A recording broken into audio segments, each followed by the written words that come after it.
Hello everyone, and welcome to Uncivil Law.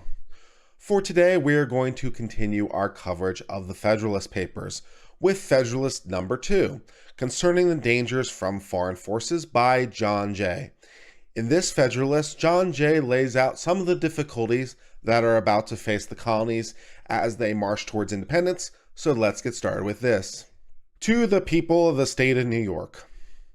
When the people of America reflect that they are now called upon to decide a question, which in its consequences must prove one of the most important that ever engaged their attention, the propriety of their taking a very comprehensive as well as very serious view of it will be evident. Nothing is more certain than the indispensable need of government, and it's equally undeniable that whenever and however it's instituted, the people must cede to it some of their natural rights in order to vest it with requisite powers.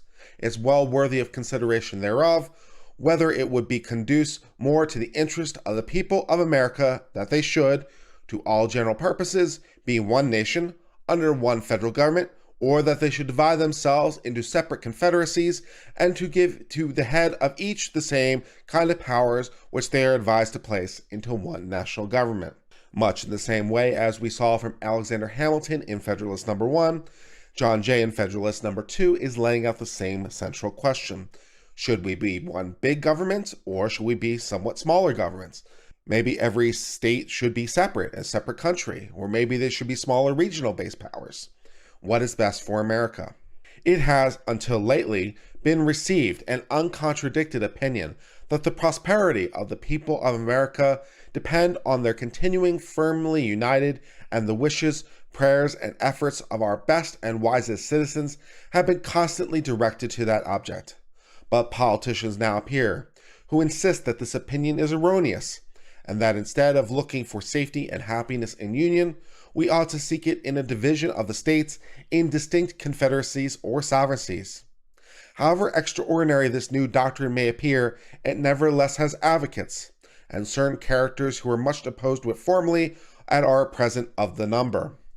Whatever may be the arguments or inducement which have wrought this change into settlements in declarations of these gentlemen, it certainly would not be wise in the people at large to adopt these new political tenets without being fully convinced that they are founded on truth and sound policy. So it is being argued that we should be one nation. One nation to what degree is yet to be decided, and of course would be revised several times throughout the ongoing years. First, we would have the Articles of Confederation, then the original Constitution, and the 14th Amendment would then change the balance pretty substantially yet again. So the level of power between federal and state governments has and is here a source of continuing tension. It has often given me pleasure to observe that independent America was not composed of detached and distinct territories, but that one connected, fertile, wide-spreading country was the portion of our western sons of liberty. Providence has, in a particular manner, blessed it with a variety of soils and productions, and watered it with innumerable streams, for the delight and accommodation of its inhabitants. A succession of navigable waters forms a kind of chain round its borders, as if to bind it together, while the most noble rivers in the world, running at convenient distances, present them with highways for easy communication of friendly aids, and the mutual transportation and exchange of their various commodities. With equal pleasure as I have often taken notice that Providence has been pleased to give this one connected country to one united people, a people descended from the same ancestors, speaking the same language, professing the same religion, attached to the same principles of government, very similar in their manners and customs, and who by their joint councils, armies, and efforts fight side by side throughout a long and bloody war, have nobly established general liberty and independence. Of course, at this point in American history, the American settlers were more or less of a uniform nature, especially as compared to now. But even today, the United States is largely dominant from the European influences that have guided our country, and common law traditions that come from England still bind America, perhaps even more so than the United Kingdom in some respects. This country and this people seem to have been made for each other, and it appears as if it was the design of Providence, that an inheritance so proper and convenient for a band of brethren, united to each other by the strongest ties, should never be split into a number of unsocial, jealous, and alien sovereignties. Similar sentiments have hereto prevailed among all orders and denominations of men amongst us. To all general purposes, we have uniformly been one people, each individual citizen everywhere, enjoying the same national rights, privileges, and protections. As a nation, we have made peace and war. As a nation, we have vanquished our common enemies. And as a nation, we have formed alliances and made treaties and entered into various compacts and conventions with foreign states. So up to this point, we've been acting as one country, and we should do so going forward. A strong sense of the value and blessings of the Union included to the people at the very early period to institute a federal government to preserve and perpetuate it. A strong sense of the value and blessings of union induced the people at a very early period to institute a federal government to preserve and perpetuate it. They formed it almost as soon as they had political existence, nay, at the time when their habitations were in flames, when many of their citizens were bleeding, and when the progress of hostility and desolation left little room for those calm and mature inquiries and reflections which ever must precede the formation of wise and well-balanced government for free people. It is not to be wondered at that a government instituted in times so inauspicious should on experiment be found greatly deficient and inadequate to purpose it was intended to answer. Because what we are trying to do in the United States is a fundamentally new thing, it should not be surprising that we've had difficulties thus far. Nevertheless, it doesn't mean the underlying idea of a united country is necessarily a bad one. This intelligent people perceived and regretted these defects. Still continuing no less attached to the Union than enamored of liberty, they observed the danger which immediately threatened the former and more remotely the latter. And being persuaded the ample security for both could only be found at a national government more wisely framed, they as one voice convened the late convention at Philadelphia to take that important subject under consideration. This convention, composed of men who processed the convention of the people, and many of whom have been highly distinguished by their patriotism, virtue, and wisdom, in times which tried the men's and hearts of men, undertook this audacious task.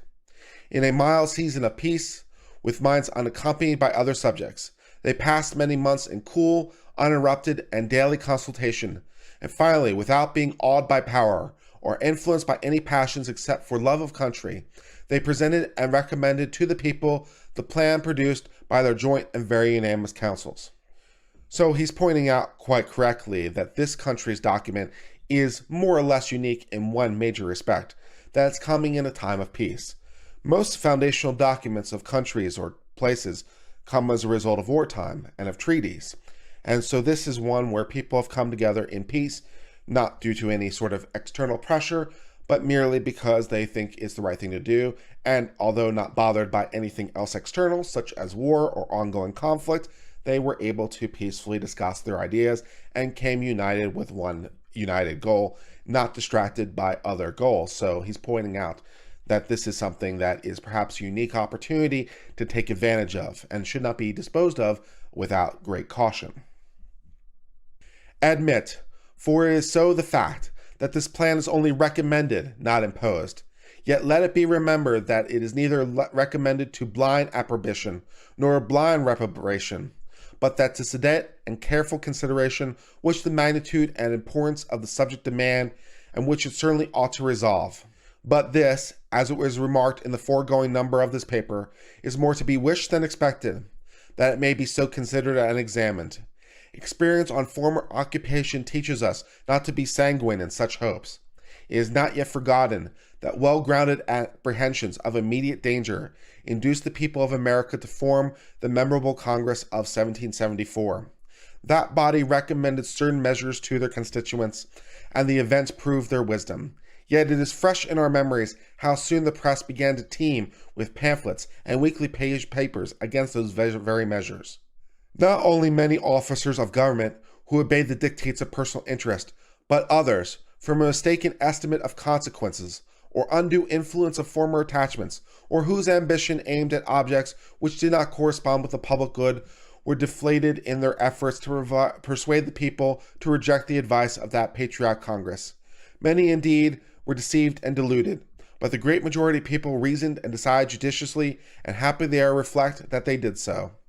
Pointing here that a lot of people have had their doubts, but they are so far happy that they have agreed to the compromise formed in this proposed new constitution. They considered that the Congress was composed of many wise and experienced men. That being convened from different parts of the country, they brought with them and communicated to each other a variety of useful information. That in the course of the time they passed together in inquiring into and discussing the true interests of country, they must have acquired very accurate knowledge on the head. That they were individually interested in public liberty and prosperity, and therefore that it was not less their inclination than their duty be recommended only to such measures as, after the most mature deliberation, they really thought prudent and advisable. These and similar considerations then induced the people to rely greatly on the judgment and integrity of the Congress, and they took their advice, notwithstanding the various arts and endeavors used to deter them from it. But if the people at large had reason to confide in the men of that Congress, few of whom had been fully tried or generally known, still greater reason they have now to respect the judgment and advice of the Convention. For it is well known that some of the most distinguished members of that Congress, who have since been tried and justly approved for patriotism and abilities, and who have grown old in acquiring political information, were also members of this Convention, and carried with it into their acclimated knowledge and experience. It is worthy of remark that not only the first, but every succeeding Congress, as well as the late Convention, have invariably joined with the people in thinking that the prosperity of America depended on its union. It is worthy of remark that not only the first, but every succeeding Congress, as well as the late Convention, have invariably joined with the people in thinking that the prosperity of America depended on its union.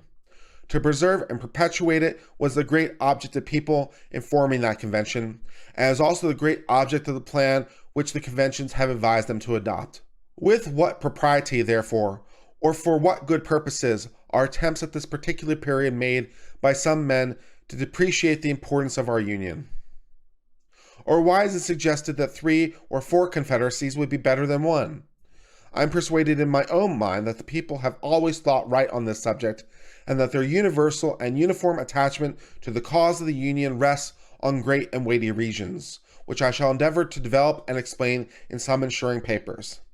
They who promote the idea of substituting a number of distinct confederacies in the room of the plan of the convention seem clearly to foresee that rejection of it would put the continuance of the Union in the utmost jeopardy. That they certainly would be the case, and I certainly wish it may be as clearly foreseen by every good citizen, that whatever the dissolution of the Union arrives, America will have reason to exclaim in the words of the poet, "Farewell, a long farewell to all my greatness." Signed anonymously. So that is the end of Federalist number 2. In Federalist number 2, we learned that John Jay is saying that there's been a lot of controversy over this new proposed Constitution, and rightly so. We've gone through changes already. We've already had an Articles of Confederation, and some people are suggesting perhaps this is cause to go for smaller confederacies. But John Jay is saying, no, we need to go it united. And those who have said that it's a good thing, and this should be considered at the utmost. And he's saying that there will be people who will try to influence you otherwise, but you should be very clear of what you're doing and the advantages and disadvantages thereof, and the benefits that come from a one united government. And that is the end of Federalist number 2.